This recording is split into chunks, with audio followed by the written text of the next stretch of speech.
Bismillahirrahmanirrahim. Innal hamdalillah nahmaduhu wa nasta'inuhu wa nastaghfiruh wa na'udzu billahi min shururi anfusina wa min sayyiati a'malina. Man yahdihillahu fala mudilla lahu wa man yudlil fala hadiya lahu. Asyhadu an la ilaha illallah wahdahu la syarika lahu wa asyhadu anna Muhammadan 'abduhu wa rasuluh. Allahumma salli ala sayyidina Muhammad wa ala ali sayyidina Muhammad. Ya ayyuhalladzina amanu taqullaha haqqa tuqatih wa la tamutunna illa wa antum muslimun. Ya ayyuhan nasu taqu rabbakum alladzi khalaqakum min nafsin wahidah wa khalaqa minha zawjaha wa batha minhuma rijalan katsiran wa nisaa. Wattaqullaha wattaqullaha allazi tasaaluna bihi wal arham innallaha kana 'alaykum raqiba. Ya ayyuhalladzina amanu taqullaha wa qulu qawlan sadida yuslih lakum a'malakum wa yaghfir lakum dhunubakum wa man yuti'illaha wa rasulahu faqad faza fawzan 'azima. Amma ba'd. Assalamualaikum warahmatullahi wabarakatuh.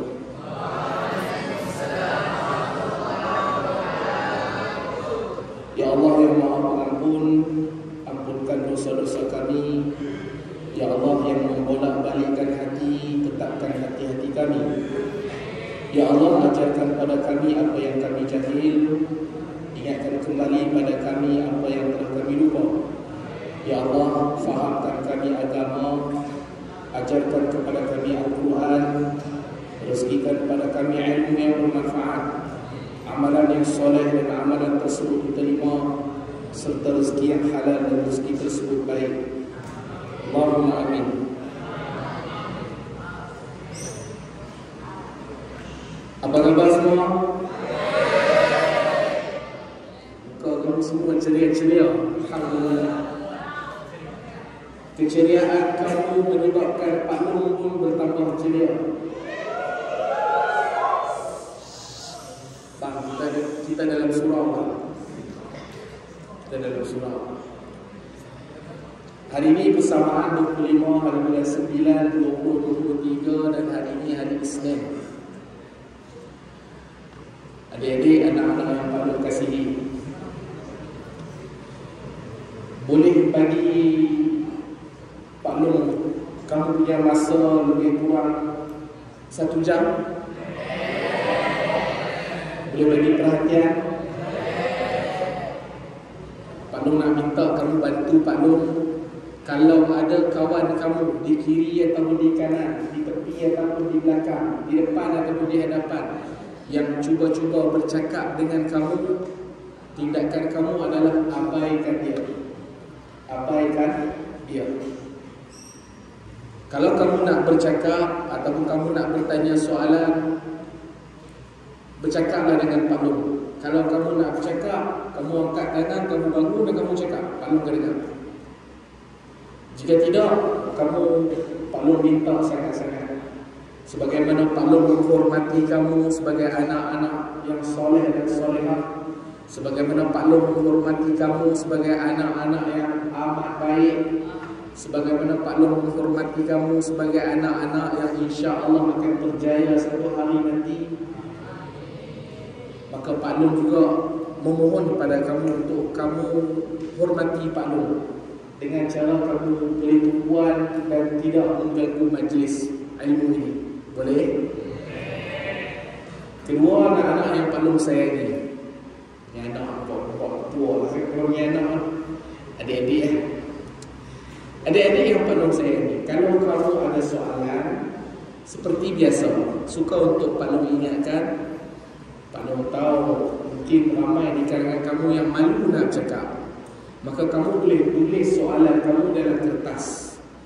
Dan ketika mana kamu nak tulis soalan tu, pastikan kamu tak tulis dengan tulisan yang singkatan-singkatan. Pak Long tak apa-apa faham tulisan singkatan, tulis penuh. Dan yang kedua, pastikan kalau kamu tak mau letak nama kamu, kamu letak umur kamu, dan kamu letak kamu ni lelaki ke perempuan. Sebab Pak Long sedang buat bank data.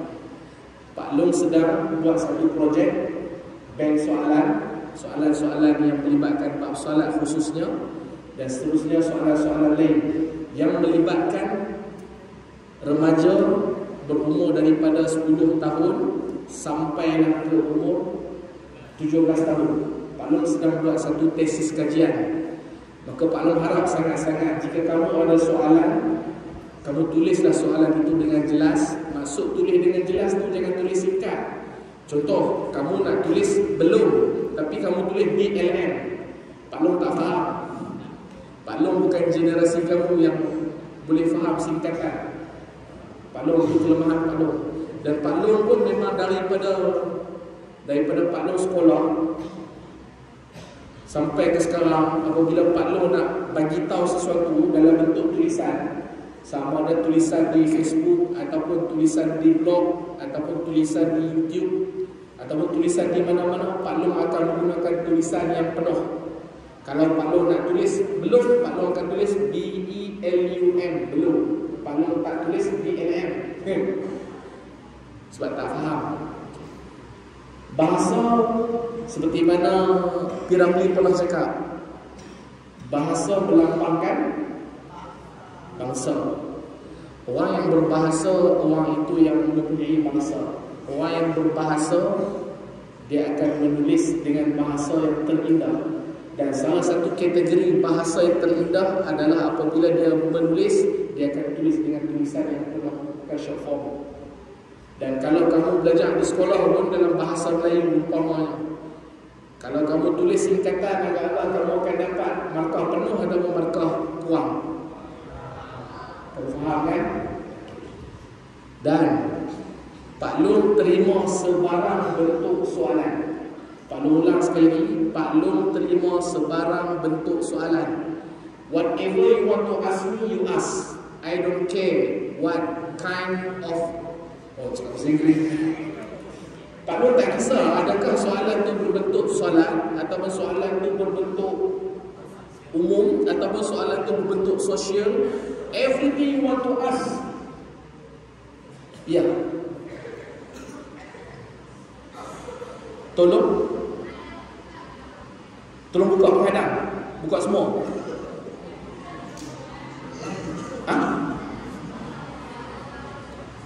Pak Long ni telinga sound trouble. Buka lagi dua. Nampak?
Nampak Pak Long?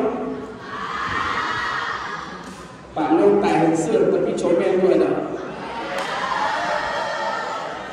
Bang, kita dalam surau. Kenapa mic ni macam, kamu boleh dengar suara Pak Long dengan jelas? Boleh kan? Okay, Pak Long nak beritahu saya, Pak Long ada masalah telinga. Walaupun Pak Long comel, tapi Pak Long ni cacat. Pak Long ada masalah telinga. Maksudnya Pak Long sekiranya nak mendengar sesuatu, kalau ada banyak yang bersuara, Pak Long tak boleh fokus kepada yang bertanya. Bukannya Pak Long pekak, Pak Long tak pekak. Tapi kalau suasana contoh 5-6 orang cakap, lepas tu jauh juga, Pak Long tak dapat faham apa benda yang dia nak sampaikan. Jadi kalau kamu tak nak cakap, boleh kuatkan suara sikit. Punca telinga Pak Long ni sebelum kuliah. Punca dia dulu zaman sekolah, Pak Long salah seorang komander dalam uniform. Zaman sekolah dulu, masa Pak Long sekolah tu, sekarang ni dia cadet remaja sekolah. Dan Pak Long salah seorang lah. Jadi Pak Long salah seorang komander. Bila komander ni, dia kawat selalu bagi arahan. Suara Pak Long, kalau Pak Long jerit, yang dekat belakang surau kalau dengar suara Pak Long boleh menangis. Kalau Pak Long jerit, maksud dia bagi arahan, belakang surau ni kalau dia dengar suara Pak Long, dia nangis, boleh nangis. Dan itu yang berlaku pada Pak Long pada zaman sekolah. Ada seorang budak form 3, Pak Long masa tu form 5, tengah ajak kawan kan, dia datang lambat. Pak Long tak tahu dia menangis tu sebab dia datang lambat ataupun sebab suara Pak Long. Tapi bila disoal sendiri, dia kata sebab suara Pak Long. Dan Pak Long pula memang muka jadi muka serius, muka ganas, muka jadi gaduh.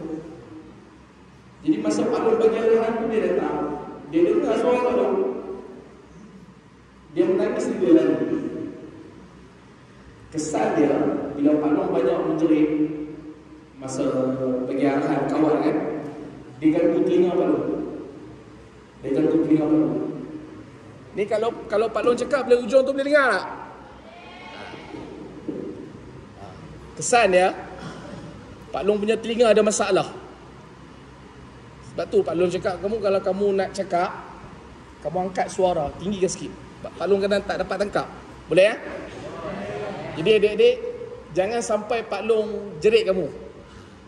Kalau Pak Long jerit, lain cerita. Okey? Boleh ya? Okay. Kedua,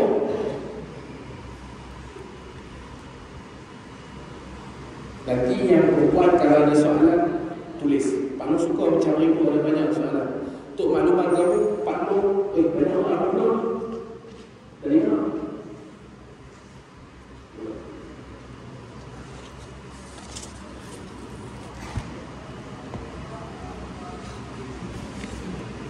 Ini kerja rumah yang kamu bagi pada Pak Long.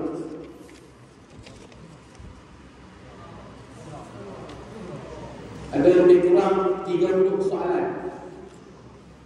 Itu pun Pak Long dah tolong 4 soalan yang berulang. Maksudnya yang awal tu kamu dah tanya dan Pak Long dah jawab. Jadi kalau total semua ada lebih kurang 34 soalan. Jadi Pak Long dah tolak 5 soalan. So ada 29 soalan. Pak Long ucapkan terima kasih kepada kamu kerana kamu bagi kerja sekolah dekat Pak Long. Dan insyaAllah hari ini Pak Long akan jawab. Okey? Dan kita jawab yang mana yang sempat. Dan ada soalan-soalan kamu yang boleh digabungkan. Ada soalan-soalan kamu yang boleh digabungkan yang hampir sama. InsyaAllah Pak Long akan cuba jawab. Seterusnya adik-adik,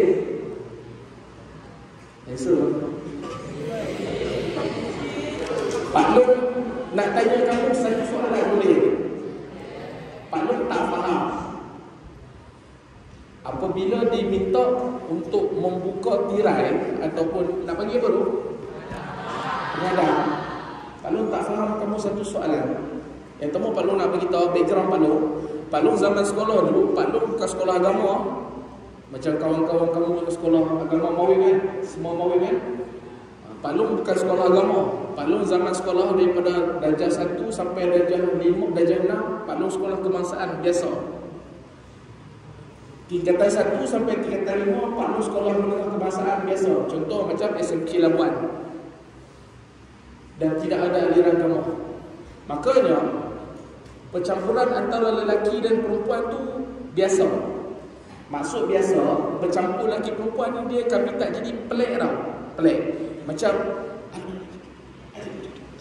tak ada. Dan tidaklah sampai ke tahap boleh berdua-duaan pun tak juga. Tu zaman Pak Long. Maksudnya, so what kalau kita nak berbincang tentang subjek yang kita nak belajar, ataupun kita nak kena buat apa-apa tugasan yang cikgu bagi, ataupun kita study group sama-sama. Zaman Pak Long masa tu, sekarang Pak Long tak ada lah, tua sangat, baru 35 tahun. Tak ada masalah. Tapi bila Pak Long datang sini, Pak Long yakin antara kamu ada yang mungkin berkenan antara satu sama lain. Ada suka-suka ke, ataupun apa-apa lah hubungan. Ataupun mungkin dalam sini tak ada hubungan, tapi di luar tu ada hubungan yang lawan jenis. Perempuan suka kat lelaki, lelaki suka kat perempuan. Yang menjadi kepelikan Pak Long, kenapa bila nak buka penghadang, kamu jadi macam rusa masuk kampung. Faham tak? Dia jadi kenapa? Ada masalah ke kalau buka tiba-tiba Pak Long pun tertanya-tanya ke? Sedangkan kalau kamu sama-sama kamu, kalau lelaki sama-sama lelaki, dia bercerita tentang perempuan. Is it right? Kan? Sama-sama perempuan kan ada cakap, kau tahu tak, aku suka kat dia ni sebab dia ni comel, handsome. Tiba-tiba dalam satu bentuk majlis yang begini, kamu jadi macam awkward. Betul tak belum awkward? Jadi macam why? Macam allergic. Why? Apakah kita sedang melakukan maksiat sekarang ni? Jadi janganlah melakukan sesuatu tindakan yang awkward. Kalau setakat buka, lepas tu lelaki nampak perempuan, perempuan nampak lelaki, lepas tu buka penghadang, Pak Long rasa tak ada isu kot, kan? Biasa sudah. Ada malaikat kat sini? Ada manusia malaikat? Jadi kalau kamu bukan manusia malaikat, tak payah nak berlaku jadi malaikat. Jadilah manusia. Okey? Baik. Sebelum Pak Long jawab soalan ni, kita tengok kitab dulu boleh? Kita akan fokus kurang 10-15 minit untuk kita. And then Pak Long akan jawab soalan-soalan. Pak Long dah sediakan jawapan. Alhamdulillah. Kamu memenatkan Pak Long. Jenuh Pak Long buka kitab. Baik, insyaAllah. Boleh bagi perhatian? Okay. Kamu ada bawa kertas dan pensel? Ada yang tak bawa? Tolong angkat tangan. Alhamdulillah, ramai yang boleh buat ingatan, hafal kan? Bagus. Biasakan diri kamu datang ke majlis ilmu. Majlis ilmu ni dia bukan setakat kuliah agama. Yang dikatakan majlis ilmu ni, apa sahaja bentuk yang kamu boleh dapatkan maklumat, biasakan diri kamu bawa pensel dengan buku catatan tertulis. Pelajar cemerlang adalah pelajar yang dia ada dua senjata tu. Dia ada pensel ataupun pen, dan dia ada buku nota. Dan Pak Long yakin kamu adalah pelajar-pelajar cemerlang, insya-Allah. Kita setelah Pak Long buat rumusan daripada soalan-soalan yang Pak Long terima daripada kamu semua,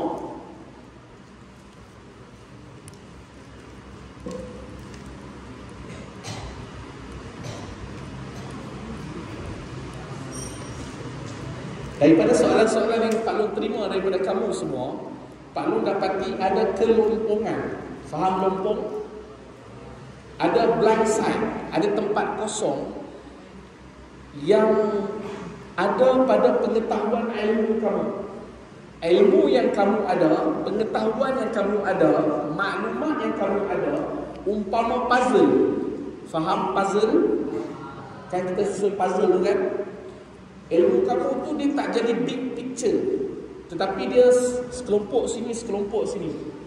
Makanya hasil analisis Pak Long terhadap soalan-soalan kamu, belum apa lagi dah soalan tau. Masih. Hasil daripada analisis Pak Long terhadap soalan-soalan kamu, Pak Long rasa ada baiknya Pak Long ubah satu strategi yang Pak Long namakan strategi bina asas. Dan sekarang Pak Long nak mulakan dengan bina asas dulu. Pak Long yakin ada di antara kamu yang memang dah pengetahuan agama dia sangat tinggi. Ada di kalangan kamu yang pengetahuan agama dia di bawah. Dan ada pengetahuan di kalangan kamu, pengetahuan yang sederhana. Jadi Pak Long ambil pendekatan, kita back to the basic. Jadi yang dah faham, yang dah tahu, yang dah ingat, anggaplah ia sebagai gelar kaji. Yang tak tahu, kamu dapat ilmu baru. Dek, kalau Pak Long lontarkan kamu soalan, soalan ni apa? Soalan ni sebenarnya apa? Solat ni kewajipan, itu hukum. Soalan Pak Long, solat ni definisinya apa?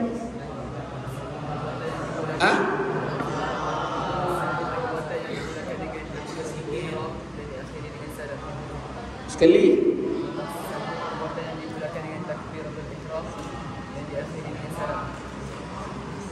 Ada kawan kamu cakap solat ni apa? Solat ni ibadah. Itu bukan definisi solat. Solat ni apa? Solat ni tiang agama. Itu bukan definisi solat. Solat ni doa. Ya. Itu definisi solat dari sudut bahasa. Dari sudut syarak ataupun istilah, solat ni apa? Pak Long dengar tadi ada seorang sebutan dia betul. Doa tu dari sudut bahasa dia. Sekarang Pak Long nak dari sudut istilah. Nak bangun, nak jawab, tolong bangun.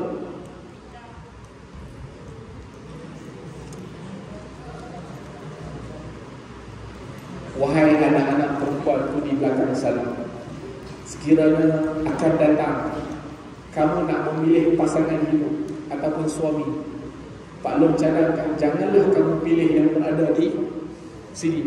Sebab apa? Sebab tak gentleman. Nak jawab bab solatnya, sebelum Pak Long cakap siapa nak jawab bangun, semua jawab. Bila Pak Long cakap, okey, siapa nak jawab bangun, tak gentleman. Siapa nak jawab bangun? Calon. Ulang sekali. Menyembah kepada Tuhan yang satu. Bagus. Tapi itu bukan definisi solat. Itu adalah sebab kena solat. Cantik solat. Cantik jawapan. Bagus. Maksudnya kamu faham solat itu apa. Tapi bukan itu definisi solat. Bagus. Subhanallah. Cara kita berkomunikasi kepada Allah ataupun dengan Allah, itu bukan definisi solat. Bro, nak jawab bangunlah bro. Aku gentle bro. Yes.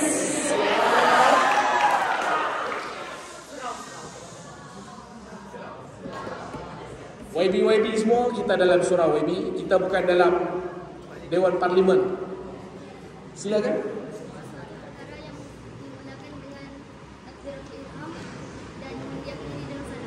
Okey, sesuatu perkara yang dimulakan dengan takbiratul ihram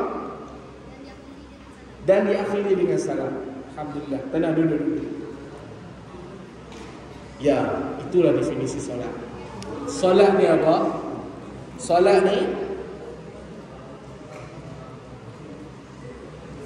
perkataan. Solat bermaksud beberapa perkataan. Betul tak? Dalam solat ada perkataan yang perlu dilafazkan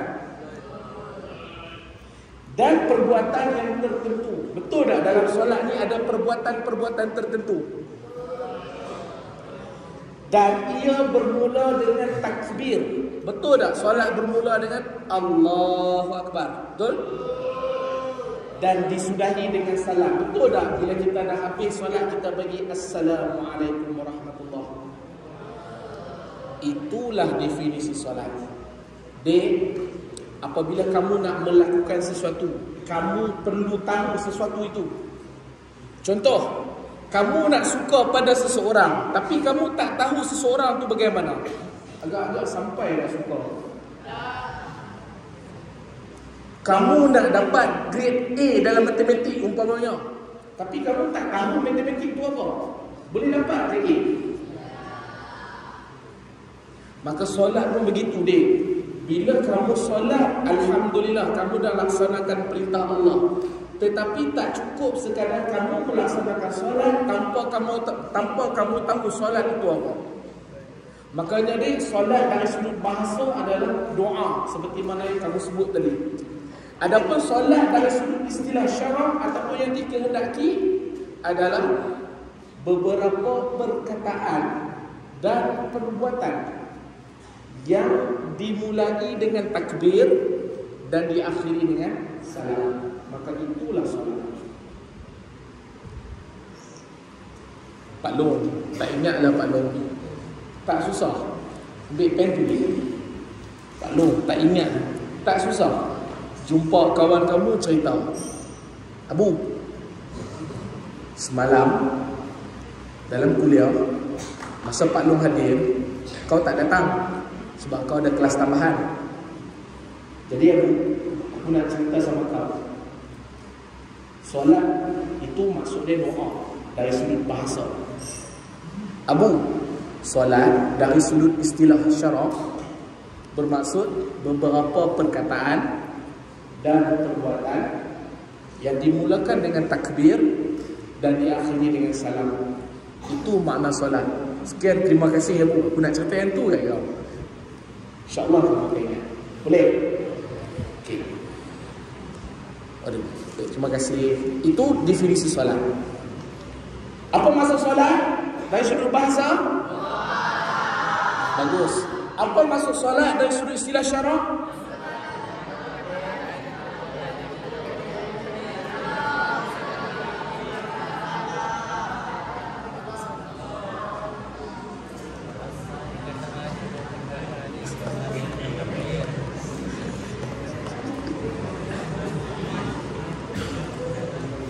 Pak Long harap kamu ingat sampai ya. Sebab solat hanya terbatal ataupun solat hanya terhenti apabila kamu baik, itu maksud solat. Dek, bila kita nak solat, kita kena tahu waktu-waktu solat. Semua orang maklum ada 5 waktu solat yang fardu ke atas kita, betul? Kita ada zuhur, kita ada subuh, kita ada asar, kita ada maghrib, kita ada isyak. Ada siapa yang tak tahu tak? Dalam ramai-ramai kamu ni ada yang tak tahu yang 5 solat ni wajib? Tolong katakan. Tak apa, jangan malu kalau tak tahu cakap. Tak tahu tak ada masalah, kita nak belajar. Ada yang tak tahu kata 5 solat ni wajib? Okey, maksud dia semua tahu. Ada tak di kalangan kamu yang tak tahu rakaat setiap solat 5 waktu ni? Angkat tangan. Dia tak tahu subuh tu 2 rakaat, dia ingat 4. Rajin kan? Dia tak tahu maghrib tu 3, dia ingat 2. Malas kan? Ada tak? Tak ada. Kalau kamu tanya, kalau kepala Pak Long tanya kamu, bagaimana kamu menentukan waktu solat? Maksudnya bagaimana kamu nak tahu subuh dah masuk? Bagaimana kamu nak tahu zuhur dah masuk waktu? Bagaimana kamu nak tahu asar dah masuk waktu? Bagaimana kamu nak tahu maghrib dah masuk waktu? Bagaimana kamu nak tahu isyak dah masuk waktu? Dalam keadaan jam tidak ada, handphone tidak ada. Dengan cara matahari. Matahari. Okey, mari kita tengok gentle tak gentle. Tolong bangun seorang cerita dekat Pak Long waktu zuhur melalui matahari. Gentle. Pak Long tak suka.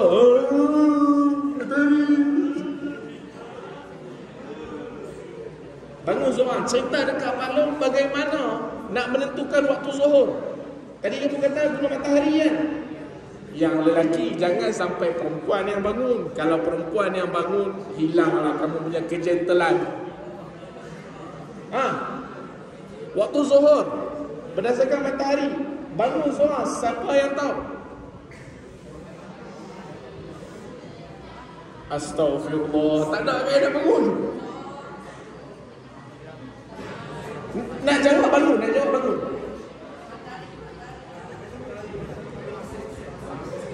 Okey. Alhamdulillah. Matahari lurus di atas kepala. Apabila Matahari lurus di atas kepala. Apabila matahari lurus ke lurus? Lurus di atas kepala. Okey, apabila matahari lurus di atas kepala, maksudnya betul-betul di atas kepala lah. Okey, baik. Yang perempuan mesti kata, palung, tak aci yang palung. Yang lelaki kalau berani jawab, jangan dapat hadiah. Kami yang kat belakang ni, kalau nak jawab, kami nak bangun, tak boleh. Kami tak dapatlah hadiah. Palung nak tanya orang perempuan, bagaimana nak menentukan waktu asar berdasarkan matahari? Kalau ada yang nak jawab, bangun.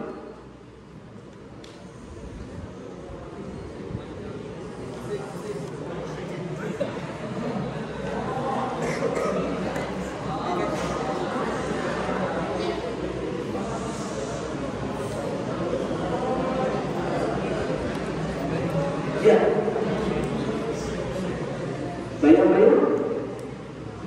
Bayang-bayang lebih panjang daripada objek.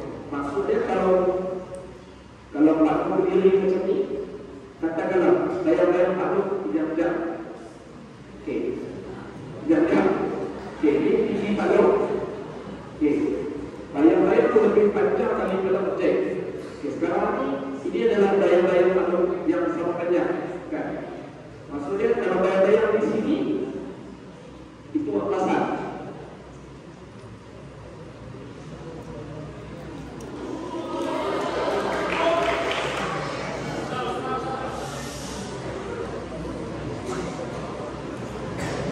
Mana ada orang mengaji, orang tuntut ilmu dapat duit, kamu mengaji dengan Pak Nur, kamu dapat hadiah. Tak seronok lagi ke mengaji?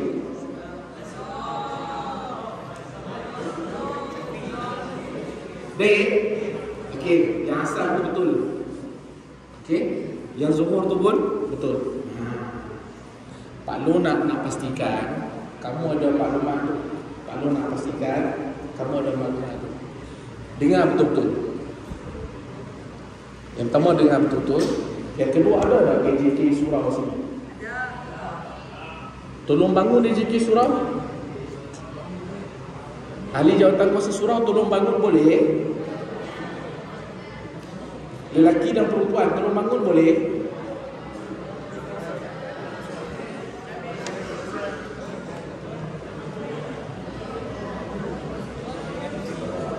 Kamu tak sporting ya. Pak Long minta bangun je pun bukan suruh menari. Tolong bangun AJK surau.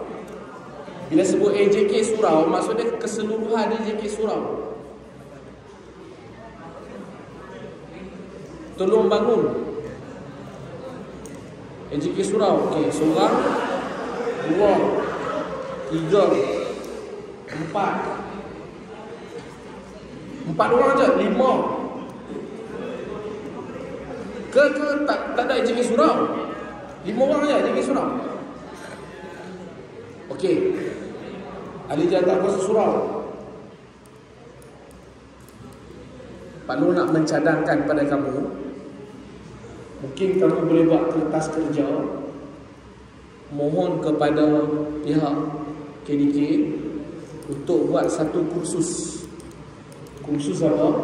Kursus menentukan arah kiblat tanpa menggunakan teknologi. Bila sebut tak gunakan teknologi, maksudnya kita tak gunakan handphone, kita tak gunakan jam. Betul-betul guna kaedah kompas ataupun kaedah matahari. Jadi Pak Lora, mungkin kamu boleh aturkan. Boleh ya? Sebab apa? Okay, masih duduk. Dek, kalau kita solat tapi kita tak tahu arah kiblat, solat kita sah tak? Dan solat tak boleh memadai semata-mata kita ke semua orang menghadap sini, kami pun menghadap sini. Dia kena ada ilmu.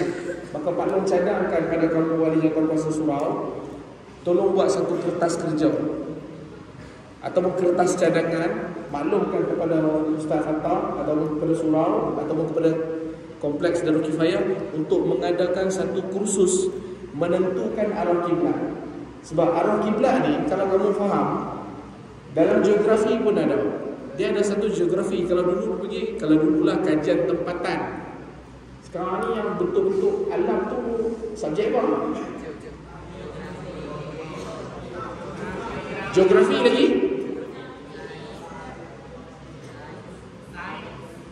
Sains ada belajar ke arah barat daya, barat latitude, magnitude, geografi kan? Geografi. Jadi Pak Long cadangkan tolong buat satu khusus. Maklum kepada Ustaz Hatta JK Surau, kamu boleh panggil, boleh mohon kepada pejabat mufti untuk mengadakan kursus penentuan arah kiblat berpandukan kompas dan matahari. Secara tak langsung dia akan membantu kamu mendalami ilmu tentang geografi yang kamu akan belajar masa tingkatan 3, 4, 5 dan 6 ada. Itu cara dengan Pak Long lah. Okey? Baik. Waktu zuhur ni bila? Waktunya bermula apabila gelincir matahari dan berakhir apabila bayang-bayang sesuatu benda itu sama panjang dengannya. Zuhur ni bila? Zuhur bila gelincir matahari. Tadi kawan kamu sebut matahari betul-betul terpacak pada atas kepala. Bila nak tahu zuhur? Apabila kamu dah ada bayang. Okey? Apabila kamu ada bayang, masuklah waktu zuhur. Okey? Bila dah ada bayang, masuklah waktu zuhur. Tapi kalau kata matahari betul-betul atas kepala kamu tak ada bayang kan? Itu tak masuk zuhur lagi. Bila dah mula ada bayang, masuklah waktu zuhur. Okey? Dan berakhirnya bila? Berakhirnya apabila bayang tu sama lebih panjang, sama panjang dengan objek macam yang tadi kakak tu cakap. Apabila bayang tu sama panjang dengan objek, maka berakhirlah waktu zuhur. Itu waktu zuhur. Waktu asar, waktunya bermula apabila bayang-bayang sesuatu itu lebih panjang dari alat ukur ataupun daripada objek, seperti mana yang kawan kamu sebut. Itulah waktu asar. Waktu asar ni apa? Waktu asar. Macam mana nak tahu masuk waktu asar? Bila bayang lebih panjang. Okey, bagus. Abang kopiah merah. Baju biru. Bangun. Boleh bangun kan? Steady ya bang. Handsome lah.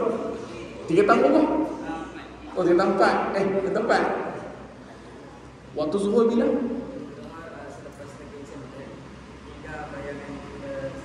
Okey, cantik. Nice. Terbaik. Calon. Okey, calon. Baik, waktu maghrib bila? Waktu maghrib dia kata, waktunya bermula apabila matahari terbenam hinggalah hilang. Hilangnya warna merah dekat awan, dekat kaki langit. Itu waktu maghrib. Okey. Waktu Isyak bila? Isyak bermula apabila hilangnya warna merah di kaki langit itu sehinggalah terbitnya fajar esok pagi. Itu waktu Isyak. Pak Long cerita kami tak boleh bayang tu yang sebuah kursus tu. Dia satu hari kita fokus tentang bagaimana nak menentukan arah kiblat saja. Yang ni Pak Long bagi pengetahuan umum. Sebab apa? Sebab sekarang kita memang berpandu kepada jam. Ataupun kalau masing-masing ada handphone, boleh tengok arah.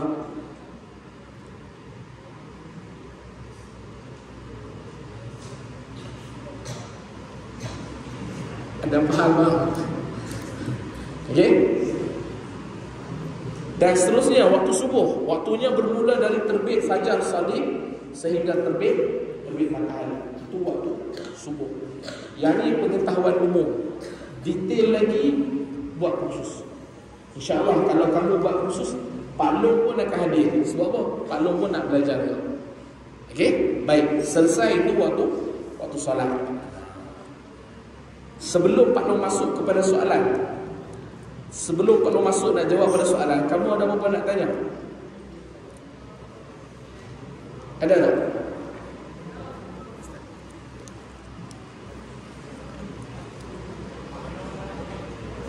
Okey. Tak ada. Ya, silakan. Abang, kenapa muka kamu familiar? Pak Long tak tahu lah muka kamu familiar. Oh, artis. Oh, ya ke? Lapan FM. Pak Long tak nampak kamu pun di Lapan FM. Minggu lepas baru Pak Long di Lapan FM. Ya, silakan.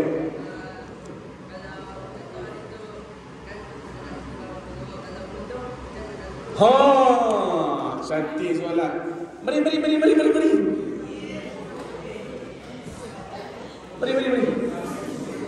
Soalan ni soalan luar kotak. Ya kan? Contoh. Soalan nama apa? Artis. Artis tanya. Kamu nama artis ke? Aiman Dino. Jangan Aiman Kiriki. Cantik soalan Aiman. Soalan Aiman luar kotak. Tadi kita kata berpandukan pada matahari kan. Habis kalau hujan, tak ada matahari kan. Kalau mendung, tak ada matahari kan. Kamu rasa macam mana? Aiman, tulis soalan, kasih Pak Long. Okey? Minggu depan Pak Long jawab. Okey mana? Minggu depan Pak Long jawab. Baik. Soalan ni Pak Long kumpul 11 September 2023, hari Senin 2 minggu lepas. Yang pertama, Pak Long, saya nak tanya, ketika itu tidur mati, tetapi ketika itu kiamat, adakah ketika itu kita mati syahid oleh Ya'juj dan Ma'juj? Pak Long ulang soalan. Pak Long, saya nak tanya, ketika itu tidur mati, tetapi ketika itu kiamat, adakah ketika itu kita mati syahid oleh Ya'juj dan Ma'juj? Koma tak ada, titik tak ada. Kamu kalau nak tanya soalan, kamu belajar kan? Bila nak letak koma, bila nak letak titik. Bila nak tanya soalan, pastikan ada koma dan titik. Okay? Soalan ni Pak Long tak jawab. Sebab apa? Sebab Pak Long tak faham apa benda sebenarnya dia nak tanya. Pak Long tak faham. Dia nak tanya pasal Ya'juj Ma'juj ke? Dia nak tanya dia tidur, kemudian berlaku kiamat, adakah dia mati syahid? Jadi soalan tu tak jelas. Bila soalan tak jelas, Pak Long KIV ni. Bagi orang yang bertanya soalan, mohon tanya semula dengan soalan yang lebih jelas. Baik. Yang kedua, Pak Long, apakah hukum seorang makmum itu membaca Al-Fatihah dalam hati tanpa mengeluarkan bunyi? Jawapannya, boleh jika kamu di luar solat. Baca Fatihah dalam hati, hukum dia boleh jika kamu di luar solat. Kalau kamu dalam solat, kamu baca Fatihah dalam hati, solat kamu tak sah. Kenapa tak sah? Kerana surah Fatihah salah satu daripada rukun qauli. Waktu ni cemburu dengan Pak Long. Entah-entahlah Pak Long handsome dia. Sampai masa dia bunyi. Salah satu daripada rukun qauli. Rukun qauli maksudnya rukun yang mesti dibaca. Dan rukun qauli semua ada 5. Rukun qauli ada berapa? Ada 5. Salah satunya Fatihah. Dan syarat rukun qauli ni dia bukan setakat mesti dibaca. Dia mesti dibaca dan mesti didengari oleh telinga kamu. Kalau kamu baca tapi baca dalam keadaan bisik-bisik, tak sah. Tetap tak sah. Bacaan rukun qauli mesti didengari oleh telinga kamu, bukan telinga saudara kamu, bukan telinga sahabat kamu, tapi telinga kamu. Maksud dia, kadar bacaan jangan terlalu kuat, jangan terlalu slow. Jangan terlalu kuat sampai mengganggu kawan kamu. Jangan terlalu slow sampai kamu sendiri tak dengar. Kamu sendiri tak dengar. Makanya Sah ke tak sah kalau kita baca Fatihah dalam hati? Tak sah. Okey, selesai. Ketiga, Pak Long, kalau time solat kita kena gigit nyamuk banyak tempat sehingga menyebabkan kita melakukan banyak pergerakan kerana garu-garu. Adakah solat itu sah? Soalan ni soalan yang sama, ada 4 lagi soalan. Seterusnya, boleh tak semasa solat menghulurkan tangan kerana ada orang yang tak perasan lalu di depan kita? Lepas tu soalan yang ke-20. Pak Long himpunkan sebab jawapannya hampir sama. Kalau ketika solat itu kita goyang-goyang, ayo goyang rumah. Soalan ke-28. Pak Long, kalau bergaru lebih 3 kali, adakah batas solat? Macam mana cara afdal bergaru time solat? Maka 4 soalan ni Pak Long himpunkan. Pertama, dengar betul-betul. Yang bertanya soalan ni dengar betul-betul. Pertama, pergerakan 3 kali berturut-turut batal solat. Pergerakan 3 kali berturut-turut batal solat. 3 kali ni maksud dia apa? 3 kali ini adalah pergerakan yang besar, anggota besar. Anggota besar dia apa? Badan anggota besar. Pak Long nak tanya kamu, kalau kamu tengok, kamu turun kira, berapa kali kamu goyang? Goyang. Tengok ni.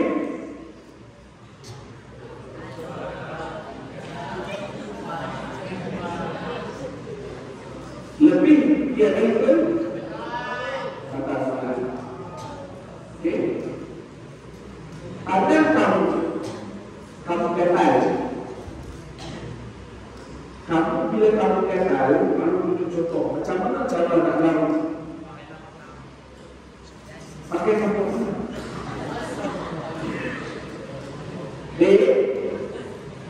Jari kamu termasuk dalam anggota kecil. Ingat betul? Jari anggota kecil, hidung anggota kecil, bibir kamu anggota kecil, tangan anggota besar, kaki anggota besar, badan anggota besar, kepala kamu sebahagian mengatakan anggota kecil, sebahagian mengatakan anggota besar. Kalau kamu gatal, contoh,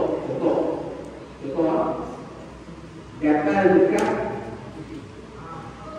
paha, gatal dekat paha. Kalau tunjuk, jangan buat macam ni ya. Yang Pak Long tunjuk ni jangan buat macam ni. Kerana kalau kamu buat macam yang Pak Long tunjuk ni, batal solat dia. Contoh, gatal paha kanan.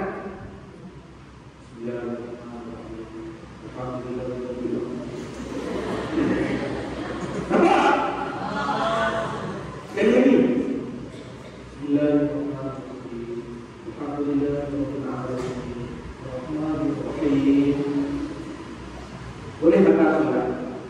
Boleh batal solat. Buat macam ni. Kalau batal kat maaf, contoh.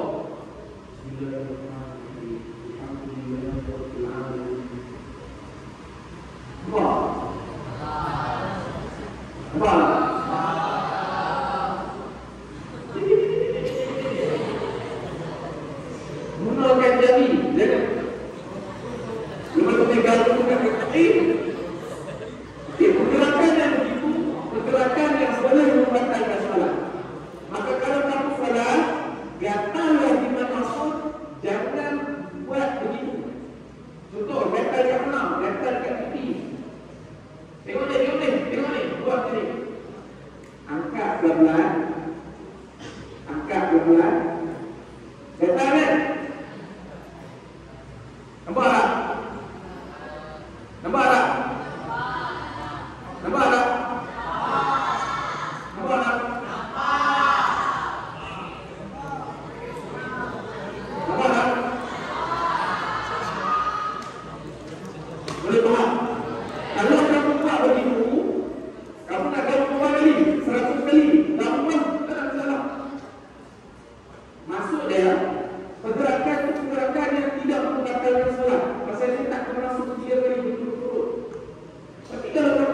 tadi, gatal di mana? Gatal di kepala.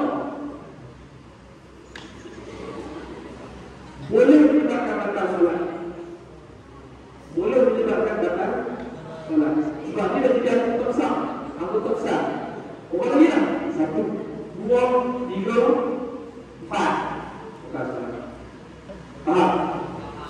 Goyang-goyang. Dalam solat goyang-goyang. Boleh batal solat. Macam ni. Batal solat. Sebab yang pertama pergerakan. Yang kedua adalah Allah Alhamdulillah. Faham? Jelas? Clear? Jadi bab pergerakan boleh timbul di dalam solat. Contoh, rakaat pertama dia dah gatal dekat sini, dia dah buat sederhana. Okey? Selesai. Rakaat kedua gatal di sini, dia buat lagi ni. Rakaat ketiga gatal lagi.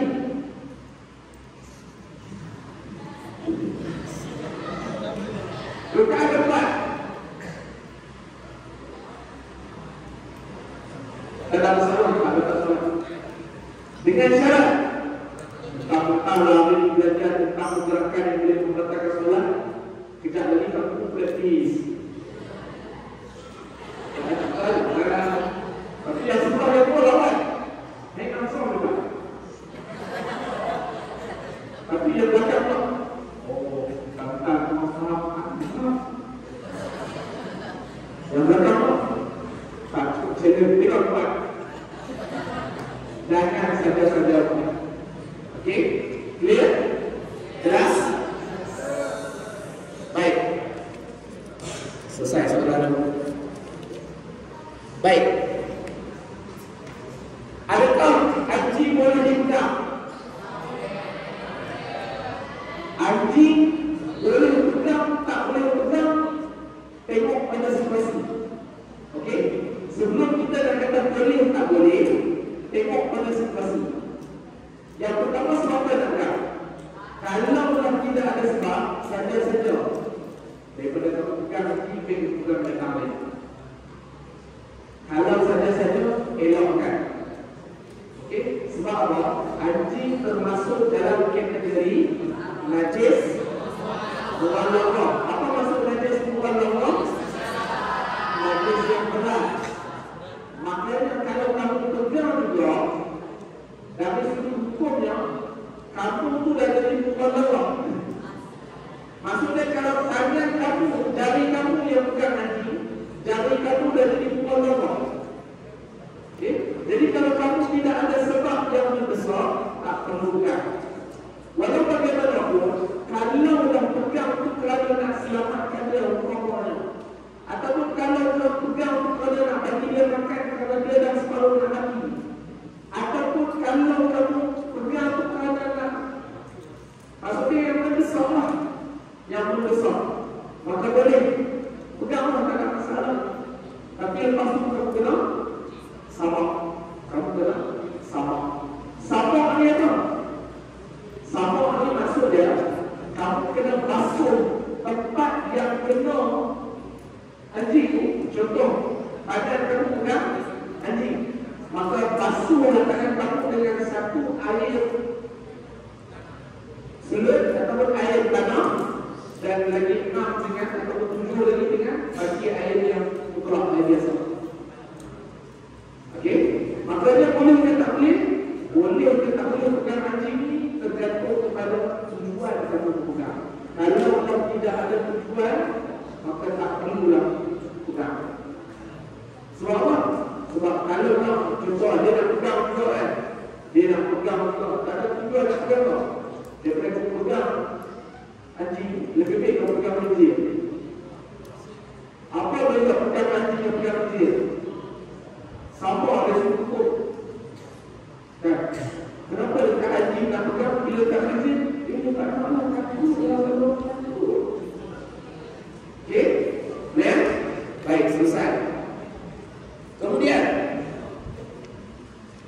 seterusnya, kalau nak solat sunat qablah itu kita sujud, apa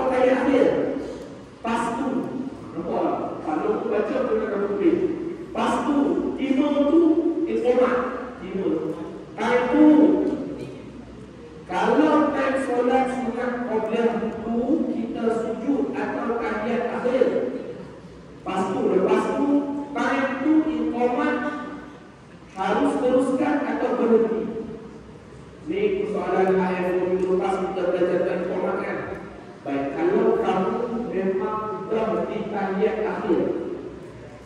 Kamu sudah di tahiyat akhir, rakaat yang kamu solat sunat tu, maka teruskan, habiskan sebab kamu jadi solat sunat. Tapi kalau kamu mau rakaat pertama, kalau rakaat kamu belum rungkaikan solat, berhenti daripada solat. Tapi kalau kamu sudah di rakaat kedua, masa tu bila? Masa tu dah dalam sujud yang kedua, lepas tu bila komat, lepas selesai solat kamu itu, tak jadi masalah. Sebab apa? Sebab dia ikuti solat sunat. Okey? Clear? Baik. Seterusnya,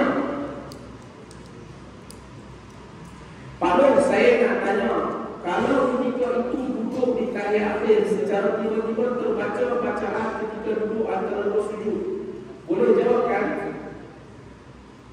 Soalan dia, Pak saya nak tanya, kalau ketika itu duduk di tahiyat akhir secara tiba-tiba terbaca bacaan ketika duduk antara dua sujud, boleh jawab kan? Itu soalan. Soalan yang sama juga, apa hukum terbaca bacaan tahiyat akhir ketika tahiyat awal? Apa hukum terbaca bacaan tahiyat akhir ketika tahiyat awal? Lepas tu ada lagi.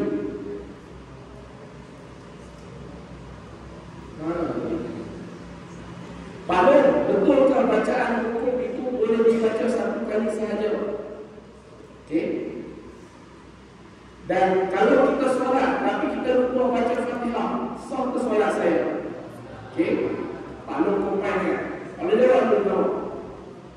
Apa hukum, betulkah bacaan hukum itu boleh dibaca satu kali? Ya, betul. Bacaan hukum boleh dibaca satu kali, bacaan ketika sujud boleh dibaca satu kali. Sebab apa? Sebab bacaan itu sunat.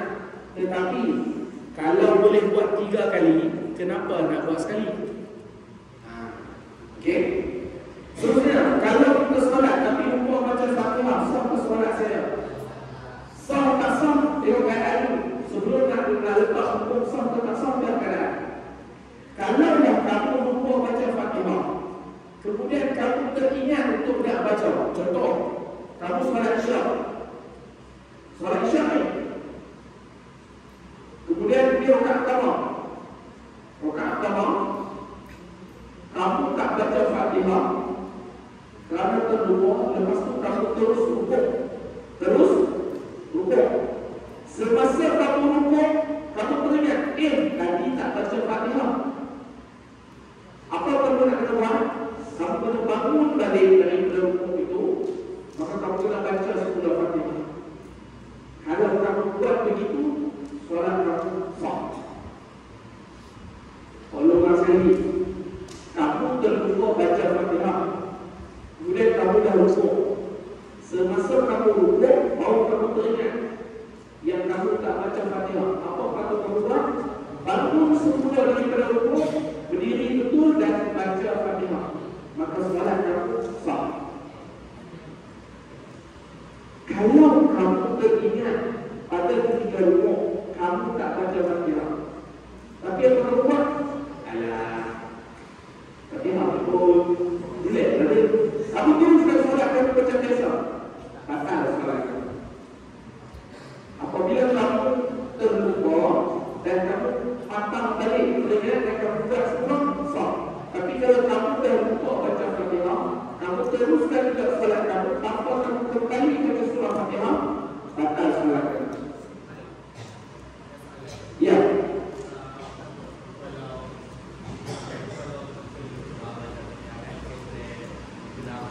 Ya.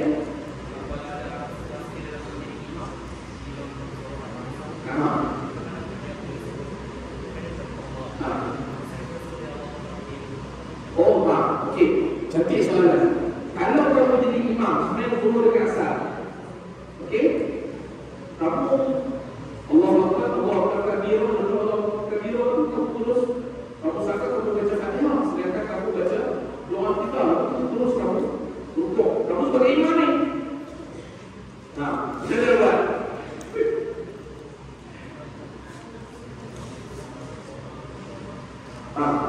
Cantik soalan kamu.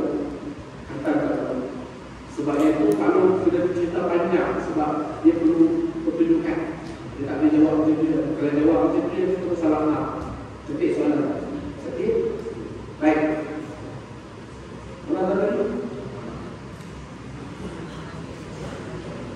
Oh. Baik. Apa hukum bacaan? Kalau saya nak tanya, kalau kita itu ayat lain secara tiba-tiba terbaca bacaan ketika itu atau sujud, boleh jawabkan? Jawapan dia, bacaan setiap pergerakan mesti dibaca berdasarkan pergerakan. Contoh, ayat akhir mesti dibaca pada ketika duduk ayat akhir. Ayat awal mesti dibaca ketika duduk ayat awal. Tiba-tiba kamu baca Fatihah ketika kamu duduk antara dua sujud.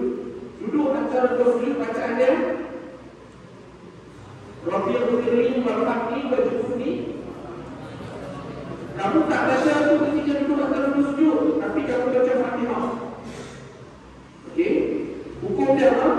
Hukum dia solat kamu sah. Solat kamu sah. Tapi kalau kamu buat itu sama ada secara sengaja ataupun secara terlupa ataupun tersilap, maka sunat digantikan dengan sujud sahwi. Sunat digantikan dengan sujud sahwi. Yang itu termasuk dalam sunat-sunat jamaah. Kamu baca bukan pada bacaan tempatnya, adalah kategori sunat jamaah, yang mana apabila kamu lakukan perkara itu, kamu sunat digantikan ataupun tampung dengan sujud sahwi. Jelas? Jelas? Terlupa atau sengaja sama. Dua-dua sunat digantikan dengan sujud sahwi. Okey? Baik. Apa hukum terbaca bacaan ayat akhir ketika ayat awal? Sama juga. Siapa macam ada cerita tadi? Salah sama tak salah. Okey? Cuma sunat digantikan dengan sujud sahwi. Baik. Seterusnya, apakah hukum menghalalkan hutang kerana malas menagih hutang? Banyak alasan. Apakah hukum menghalalkan hutang kerana malas menagih hutang? Banyak alasan. Yang pertama, memberi hutang itu sesuatu yang baik. Kerana apa? Kerana kamu ada belas ihsan untuk nak bantu orang. Yang kedua, menghalalkan hutang itu juga adalah baik. Kerana apa? Kerana kamu telah meringankan beban orang. Ketiga, kalau kamu nak menghalalkan hutang, maka hutang kamu susah, yang tak ada masalah. Tapi jangan kamu ungkit. Kalau kamu telah halalkan hutang yang kamu berikan, kamu jangan ungkit. Kerana apa? Kalau kamu ungkit, kamu berboleh dosa. Okey? Baik. Adapun orang yang berhutang, kalau belum saya hutang dia RM2, belum bukan RM2. RM2 pun hutang, RM20 hutang. Kamu mampu, wajib bayar. Kalau kamu mampu, kalau kamu tak mampu bayar, jangan berhutang, walaupun RM20. Okey? Baik. Selesai. Ada masalah lagi tak? Last one, boleh? Last one. Okey.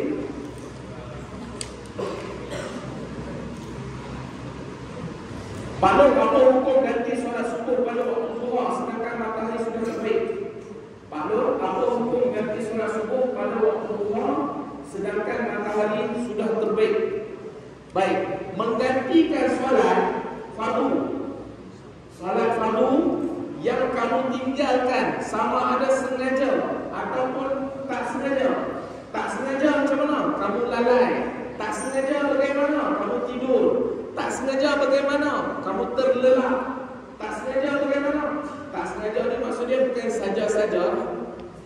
Maka solat yang tak sengaja ataupun sengaja boleh digantikan ataupun diqadhakan pada bila-bila waktu. Contoh, kamu tidur malam kamu tidur, sebelum kamu tidur, kamu tak solat isyak tadi.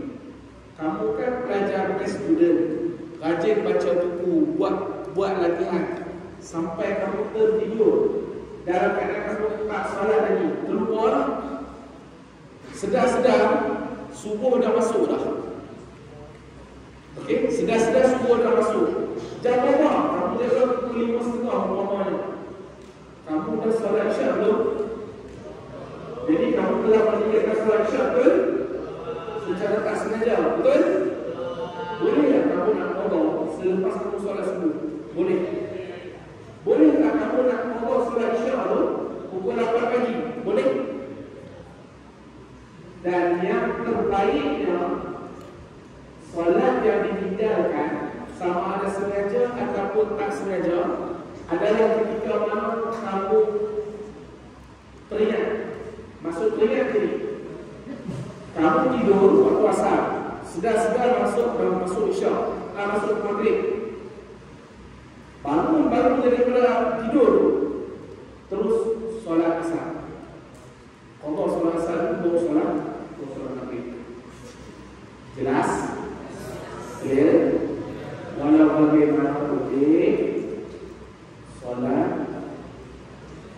kalau nak asal pada kamu,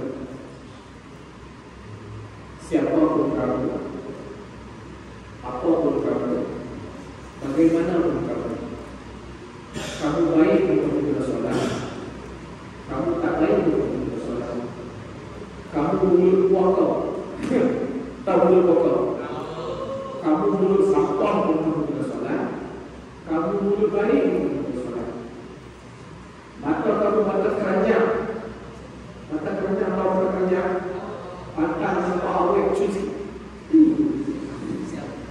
Okey, kamu mata keranjang untuk kamu bersolat, kamu perlukan pandangan untuk bersolat. Pokoknya apa? Pokoknya siapa pun kita, bagaimana pun kita, solat tak boleh ditinggalkan. Okey, clear? Selesai. Pada masa kita pergi berdekat ni, sebab kalau tengok ramai dah mula menguat, kamu dah makan belum? Ada yang belum ke? Kalau yang belum nanti makan, mudah-mudahan sedikit sebanyak terjawab soalan-soalan. Ada lagi, nanti Pak Long akan jawab lagi satu persatu. Dan insya-Allah setiap soalan yang kamu bagi ni, Pak Long buat benda yang sama. Okey? Last one, ada soalan? Last one. Ada soalan?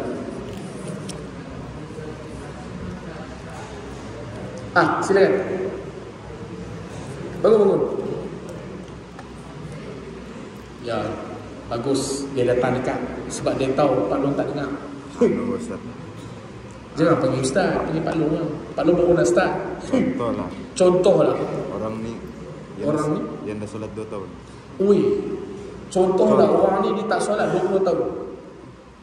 Macam mana dia mau qada tu? Macam mana dia mau qada? Okey, bagus soalan. Dek, sehari ada 5 waktu solat.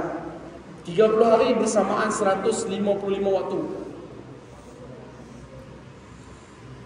Setahun bersamaan berapa?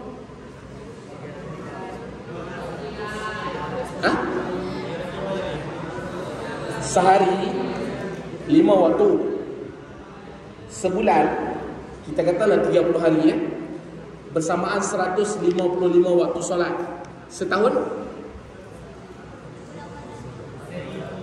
1550 1860. Kalau 2 tahun mencicah hampir 4 ke 5 ribu ton. Bagaimana nak? Sekarang dia dah kembali ke pangkal jalan umpamanya, dan dia rasa dia nak solat, dia nak jadi orang yang baik.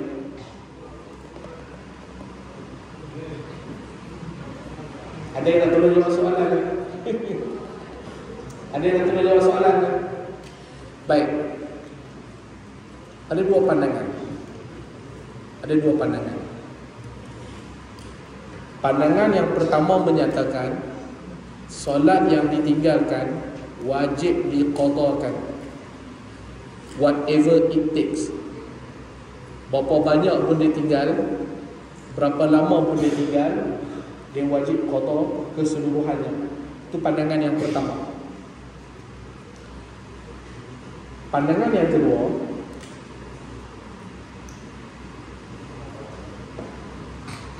cukup dengan dia qada setakat mana yang dia ingat, setakat mana yang dia ingat, dan setakat mana yang dia mampu. Okey, setakat mana yang dia ingat dan setakat mana yang dia mampu. Pandangan yang ketiga, cukup dengan dia beristighfar. Cukup dengan dia istighfar, minta ampun kepada Allah, maka selesai. Oh, kalau macam ni Pak Long, kan dah kontradik. Satu kata wajib, satu kata yang ni istighfar je. Okay. Ambil jalan tengah. Jalan tengah dia apa? Yang pertama, jangan cuba-cuba untuk tinggalkan solat. Yang pertama, jangan cuba-cuba untuk tinggalkan solat. Kalaulah dah tertinggalkan solat, apa nak buat? Yang pertama, istighfar, minta ampun. Yang kedua, kamu qadalah setakat mana yang kamu ingat, setakat mana yang kamu larat, setakat mana yang kamu mampu. Selebihnya serahlah kepada Allah Subhanahu wa taala. Sebab apa? Sebab rahmat Allah dia mengatasi segala-galanya. Pak Long pilih pandangan mana? Pak Long pilih pandangan istighfar dan gantilah, qadalah setakat mana yang mampu, setakat mana yang ingat. Itu pilihan Pak Long. Kamu nak pilih yang mana? Pak Long dah bagi ilmu, kamu tentukan sendiri. Islam dia mudah. Okey, Islam ni dia mudah. Tapi jangan bermudah-mudah. Contoh, dia sengaja tinggal solat. Lepas tu dia pegang pandangan, aku dah istighfar dah, astagfirullahalazim, selesai lah punya dosa tinggal solat. Oh, yang tu namanya bermudah-mudah. Tak boleh. Tak boleh buat macam tu. Sebab apa? Sebab dia, siapa biasa mati? Siapa biasa mati? Biasa mati tak? Tak ada siapa biasa mati kan? Siapa biasa kena api? Main bunga api kena api, ataupun bakar sampah kena api, ataupun lilin. Kan air lilin tu menitik. Biasa tak kena? Ataupun cukuplah aircon tak ada, kipas tak ada dalam kelas. Rasa tak faham dia panas dia? Kalau yang tu pun tak boleh tahan, tak payah sembang nak tinggal solat untuk nak tahan dengan api neraka esok. Tak payah duduk sembang. Kan? Kalau baru duduk dalam satu bilik yang aircon tak ada, kipas tak ada, pun kamu dah panas. Tak payah sembang yang kamu boleh tahan api neraka kalau tinggalkan solat. Boleh?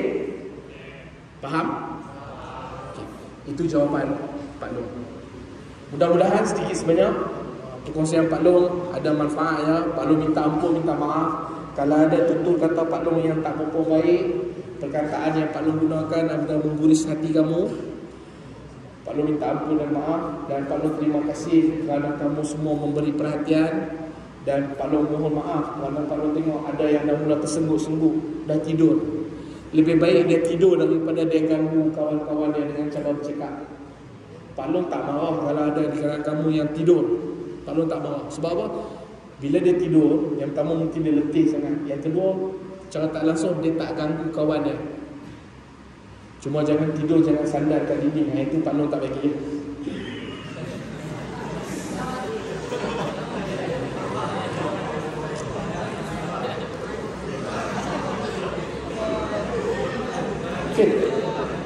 Sial. Dek, tidur ni nikmat sebab apa? Ashabul Kahfi Allah Ta'ala bagi tidur 300 tahun lebih.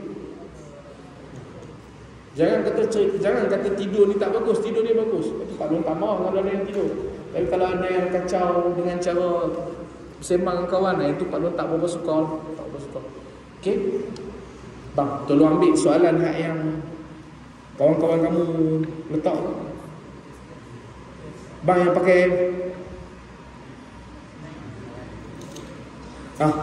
bang, ambil. Kalau agak malu tutup mata. Okey, wallahu a'lam. Mudah-mudahan kita dapat manfaat. Auzubillahi minasyaitonir rajim. Bismillahirrahmanirrahim. Alhamdulillahirabbil alamin. Allahumma faqihna fid din wa 'allimna ta'wil. Allahumma arzuqna fahman nabiyyin wa hifdzal mursalin wa ilhamal malaikatil muqarrabin. Rabbana atina fid dunya hasanah wa fil akhirati hasanah wa qina adzabannar. Walhamdulillahirabbil alamin. Assalamualaikum warahmatullahi wabarakatuh.